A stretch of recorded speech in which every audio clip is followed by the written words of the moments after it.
I couldn't believe what was happening. What started as a routine stop quickly spiraled out of control when I chose to exercise my rights and refused to show my ID. The officer, a woman whose badge should stand for integrity, took things to an extreme that left me stunned.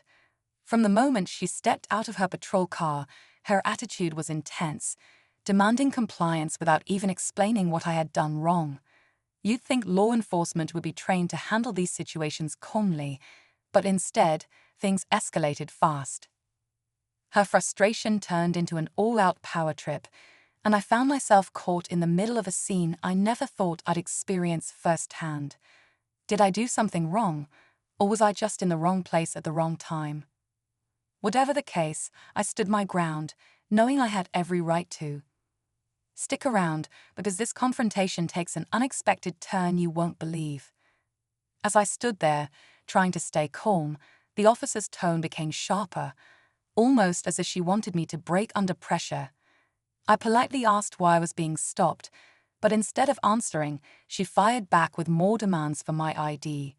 The tension in the air was thick, and people driving by started to slow down, curious about what was unfolding. What made it even stranger was how quickly things escalated over something so minor.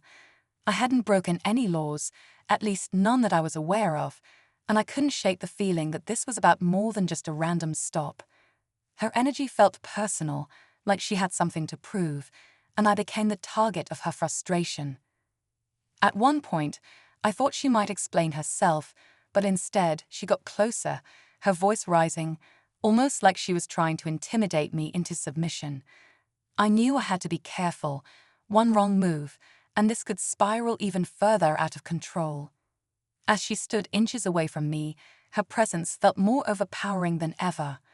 Her hand rested on her hip, right near her equipment, and her eyes locked onto mine like she was waiting for me to crack. I kept my voice steady and respectful, explaining again that I simply wanted to know the reason for the stop before handing over my ID. But my calmness seemed to fuel her frustration even more. The situation became even more unsettling when another officer arrived on the scene. I thought maybe this second cop would bring some balance, but instead, they simply stood by, watching as she continued her aggressive approach. Were they backing her up, or were they just unsure how to step in? I couldn't tell, but their silence made the whole situation feel more intense. By now, a few people had stopped on the sidewalk, their curiosity obvious as they whispered and glanced in my direction. I wondered if anyone else could see how unreasonable this was or if I was completely on my own. The air felt heavier as the officer leaned in closer, her voice sharp and firm. "This is your last chance," she said, her tone leaving no room for misunderstanding. But I hadn't done anything wrong. I knew that standing my ground was within my rights. Still, the tension between us was electric, as if every second that passed only made her angrier. The crowd on the sidewalk had grown. A few people had started recording with their phones, which only seemed to irritate her more. She glanced around, noticing the cameras, but instead of de-escalating, her movements became quicker and more aggressive. She reached for something on her belt, and my heart started racing. What was she planning to do? I glanced at the other officer, silently hoping they might step in, but they stood frozen, unwilling, or unable to intervene. It felt like time had slowed down, and every move I made was being scrutinized. I could feel the weight of the moment, knowing one wrong word or gesture could push everything over the edge. Just when I thought things couldn't get more intense, another car pulled up. This wasn't another patrol vehicle, but an unmarked one. A man in plain clothes stepped out, clearly someone higher up the chain. He walked toward us with purpose, his expression unreadable. For a split second, I felt relief. Maybe he was here to defuse the situation.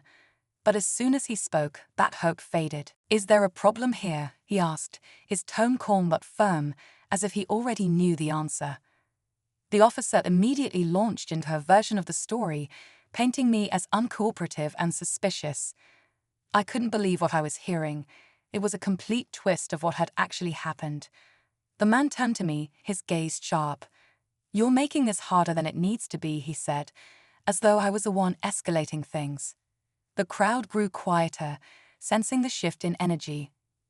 I felt trapped, unsure how to respond without making things worse.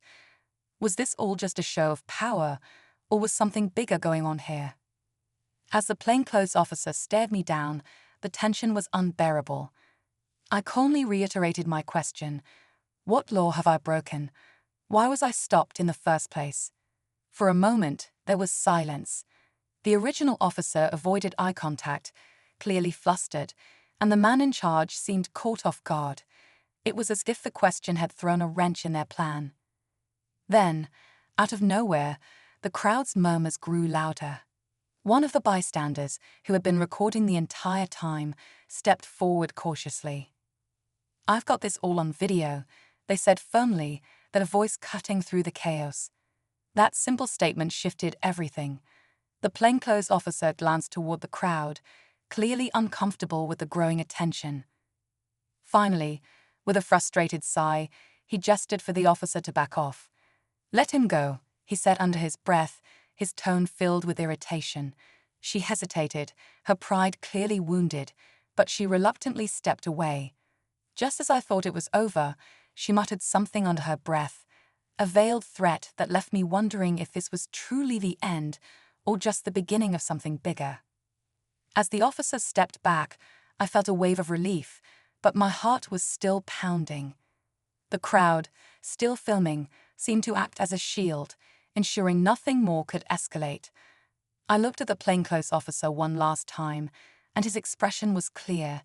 He wasn't happy this had unfolded so publicly. Without another word, they both returned to their vehicles, leaving the scene as abruptly as it had begun. I stood there for a moment, taking in what had just happened. This wasn't just about me refusing to show my ID. It was about standing up for my rights in a situation that could have gone very differently. The bystander who stepped forward gave me a nod of support, and I thanked them before heading back to my car. Driving away, I couldn't shake the feeling of how close this encounter had come to spiraling out of control. It was a reminder of how important it is to stay calm, know your rights, and rely on the power of community when things get tough.